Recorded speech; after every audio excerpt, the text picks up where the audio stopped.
En France, on est au risque à 2%. Donc, comme vous disiez, c'est un hiver tel qu'il en arrive un tous les 50 ans. Dans les autres pays européens, on est sur un risque à 5%. Donc c'est un hiver tel qu'il en arrive un tous les 20 ans. Donc c'est un risque qui est plus faible. Et c'est vrai qu'aujourd'hui, si vous mesurez votre compétitivité par rapport à d'autres concurrents européens, il est clair qu'ils payent moins que vous pour leur sécurité d'approvisionnement en gaz. C'est un choix politique, les critères Totalement. de sécurité d'approvisionnement. Christine Le Bihan-Graff, justement. Oui, tout à fait. Les textes européens, effectivement, reconnaissent la capacité pour les États d'avoir des niveaux de sécurité d'approvisionnement, effectivement, plus ou moins souples en fonction du choix des États.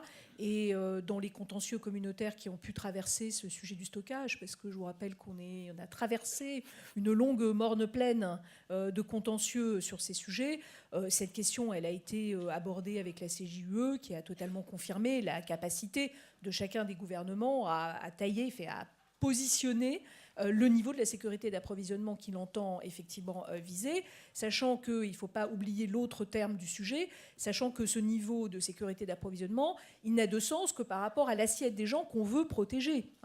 Et les pays, là aussi, sont assez maîtres du périmètre de cette assiette, et la France a fait un choix qui est d'avoir un choix assez large de clients protégés. Donc tout cela est tout à fait légal, tout ça est tout à fait conforme au droit européen.